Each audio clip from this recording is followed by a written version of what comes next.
हा जो 80 लाखाचा आकडा आहे हा फक्त ई केवायसीचा नाही। यात ई केवायसीचे काही महिला असतील ज्यांनी ई केवायसी केलेली नसेल इतक्या मुदतीत सुद्धा तेही आहेत। काही आम्हाला गेल्या 10-10.5 महिन्यापासून आम्ही एक आयटी विभागाचा म्हणजे इन्कम टॅक्सचा आम्ही जो आकडा ज्यांचं उत्पन्न 2.5 लाखापेक्षा जास्ती आहे हा डेटा जो आहे हा आम्ही त्या ठिकाणी मागवलेला होता।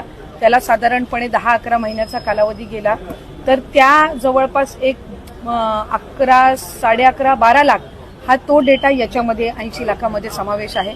याच्यात 4.5 पावणे 5 लाख अशा महिला आहेत ज्या 65 वयोगटाच्या पुढे गेलेल्या आहेत, जे वयाचं निकष आहे तर त्यामध्ये असतील।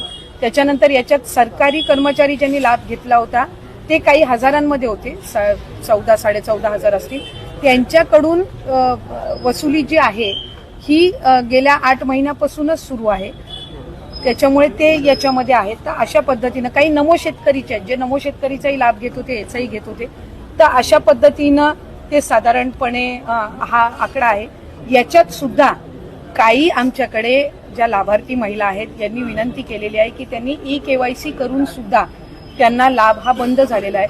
आम्ही त्याची फेर तपासणी करत आहोत जेणेकरून कुठलीही महिला जिने ई केवायसी केलेली असेल ती लाभापासून वंचित राहता कामा नये। त्याच्यामुळे राज्याचे मुख्यमंत्री देवेंद्र फडणवीस साहेब, एकनाथजी शिंदे साहेब, आदरणीय सुनेत्रा काकी असतील, मंत्रिमंडळ असेल, यांच्या याच्यानी आपण ती ज्यांनी ई केवायसी केलेली आहे पण त्यांचा कदाचित काही कारणास्तव टेक्निकल अडचणीमुळे लाभ बंद झाला असेल ती आम्ही करतोय।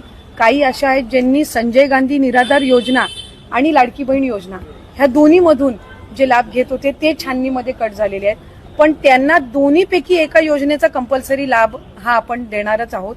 त्याच्यामुळे जे अशा बाय डिफॉल्ट दोन्हीकडे लाभ घेत होते आणि दोन्हीकडनं त्यांची नावं कट झालेली आहेत त्यांना दोन्हीपैकी एका योजनेमध्ये तरी 100% त्याचा शासकीय ह्या योजनांचा लाभ हा मिळणार आहे। काही आरटीओच्या संदर्भामध्ये तक्रारी केलेल्या आहेत, यातल्या 80 लाखामधल्या जवळपास 3-3.25 लाख हे आरटीओचे आहेत ज्यांचे वाहनं आहेत पण ते लाभ घेत होते। हा एक 6-8 महिन्यापासून डेटा मिळालेला आहे, असा कन्सोलिडेट करून आहे। पण त्यातल्याही काही लाभार्थ्यांनी म्हटले की आमच्या नावाने म्हणजे निवेदन आलेली आहेत की आमच्या नावाने कुठलंही वाहन नाहीये, तर त्याची फेर तपासणी होईल। तर त्या पद्धतीनं आहे आणि साधारणपणे ज्यांनी ई केवायसी चुकवलेली होती त्यांना 30 एप्रिल पर्यंतची मुदत ही देण्यात आलेली होती दुरुस्ती करण्याची, त्यामुळे असं आहे।